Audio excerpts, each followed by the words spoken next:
Hello everyone, welcome to back V2M classes. Dear, next जो exam होने वाला है उसके अकॉर्डिंग या सिलेबस के अकॉर्डिंग भी आपका मेंटल हेल्थ नर्सिंग है 3rd नंबर पे। ठीक है, 3rd सब्जेक्ट जो है आपका। तो मेंटल हेल्थ नर्सिंग में इंपॉर्टेंट टॉपिक क्या क्या है वो हम लोग देख लेते हैं। तो सबसे पहले हम इंट्रोडक्शन की बात करेंगे। इसमें डियर देखिएगा, इंट्रोडक्शन में आपका क्या है, इंट्रोडक्शन एंड डेवलपमेंट। ठीक है, तो इसमें डियर देखते हैं हम लोग क्या क्या इसमें इंपॉर्टेंट है। सबसे पहले देखिए, जो भी सब्जेक्ट होता है उसका first unit very very important होता है, क्योंकि इंट्रोडक्शन होता है, स्कोप होता है, इंपॉर्टेंस होता है, उसमें डेफिनेशन होती है, कॉन्सेप्ट होती है, प्रिंसिपल होता है, ये सारे के सारे इंपॉर्टेंट होते हैं। ठीक है, तो फर्स्ट यूनिट आपको पूरा का पूरा देख लेना है डियर। जैसे इसमें क्या क्या है, हिस्ट्री ऑफ साइकेट्री है, historical development of mental health nursing है, फिलोसॉफी है, ये इंपॉर्टेंट है, principle of mental health and psychiatric nursing important है dear, very very important. Role and देखिएगा, qualities of mental health and psychiatric nursing very very important. ठीक है, mental health team and function of team members, legal aspect and psychiatric and mental health service, काफी बार पूछा है dear exam में। ठीक है, नेक्स्ट देखिएगा, सेकेंड यूनिट में आपका क्या है, classification and assessment of mental disorder. ये बहुत इंपॉर्टेंट है डियर क्लासिफिकेशन से। जैसे terminologies used in psychiatric classification of mental disorder भी आई है dear. Etiological factor and psychopathophysiology of mental disorder, history taking and assessment method for mental disorder, ये सब भी ज़्यादा इंपॉर्टेंट, लेकिन इसमें सबसे ज़्यादा इंपॉर्टेंट ये था डियर।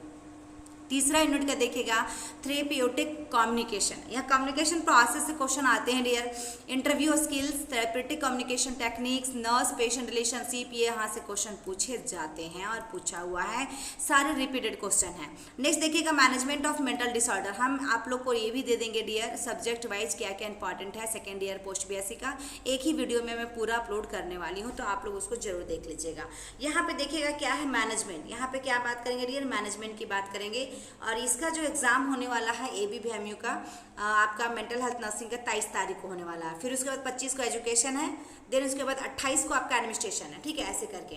तो यहाँ पे 23 तारीख को एग्जाम है, और कहीं एग्जाम होने वाले हैं डियर सेकेंड ईयर का, तो आप लोग प्लीज़ बताएंगे। और आपके एग्जाम के लिए भी इंपॉर्टेंट रहने वाला है, क्योंकि ऑल ओवर इंडिया का सिलेबस सेम होता है, तो आप लोग को बिल्कुल टेंशन नहीं लेना है। ठीक है, और आप लोग को MCQs मतलब कि जो प्रीवियस ईयर पेपर है वो मैं अभी प्रोवाइड कर दूँगी। ठीक है, यहाँ पे देखिएगा नेक्स्ट में आपका क्या है, जैसे कि इथोलॉजिकल फैक्टर, साइकोपैथोलॉजी टाइप्स हो गया, यहाँ पे देखिएगा क्लिनिकल फीचर हो गया, डायग्नोस्टिक हो गया डियर यहाँ पे क्लिनिक, और उसका criteria treatment and nursing management of patient with following disorder. तो इसमें वैसा कोई इंपॉर्टेंट यहाँ तक नहीं ज़्यादा।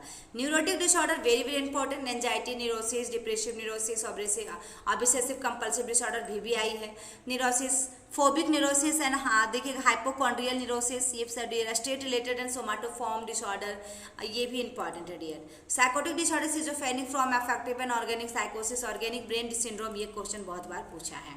उसके बाद साइकोसोमैटिक डिसऑर्डर, ये भी पूछा है। पर्सनालिटी डिसऑर्डर पूछा है, disorder of childhood and adolescence.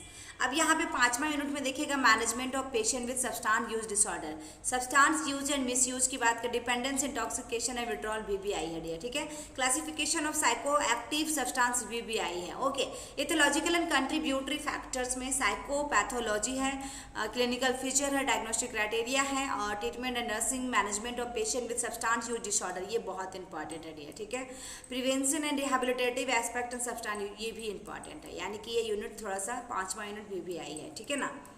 Next देखिएगा आपका क्या है, नेक्स्ट में आपका है management of mental subnormality, mental subnormality, classification of mental subnormality, etiological factor, psychopathology, psychometric assessment, diagnostic criteria, management of subnormality. इसमें कुछ वैसा इंपॉर्टेंट ज़्यादा नहीं है।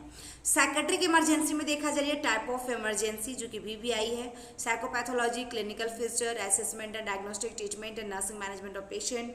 फिर देखिएगा विद साइकेट्रिक इमरजेंसी और क्राइसिस इंटरवेंशन थेरेपी, ये बहुत इंपॉर्टेंट है डियर आपका।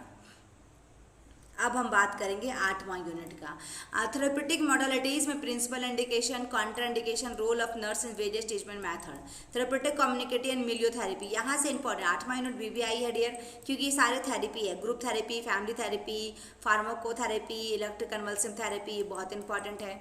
फिर अदर मिसलेनियस, यहाँ पे जो एग्जाम में पूछता है मिलियोथेरेपी से पूछेगा डियर ज़्यादातर, और इसमें ग्रुप थेरेपी से पूछता है, फैमिली थेरेपी से पूछता है, इलेक्ट्रोकन्वल्सिव थेरेपी से पूछता है, ECT से पूछता है। नेक्स्ट देखिएगा 9 यूनिट जो आपका आपका दिया गया है टोटल 9 यूनिट है। इसमें प्रिवेंटिव साइकेट्रिक में देखा जाए इसमें क्या है, तो model of prevention, role of nurse in preventing psychiatric social work, community mental health, nursing community mental health, national mental health programme, ये देखिए डियर, ये इंपॉर्टेंट है। तो जो जो इंपॉर्टेंट है मैं आप लोग को सोचिए इतना बड़ा पूरा दे रही हूँ डियर, तो आप लोग वीडियो को एक बार जरूर देखें और लाइक करें, कमेंट करें, सब्सक्राइब करें चैनल को। नेक्स्ट आपका सब्जेक्ट जो रहने वाला वो मैं भी देखती हूँ क्या है। आगे आपका एजुकेशन है जो आपके एग्जाम 23 को 25 को होने वाला है, ठीक है, जो ABPMU के अकॉर्डिंग बता रही हूँ। और आपके एग्जाम कब है जरूर बताइएगा। Thank you.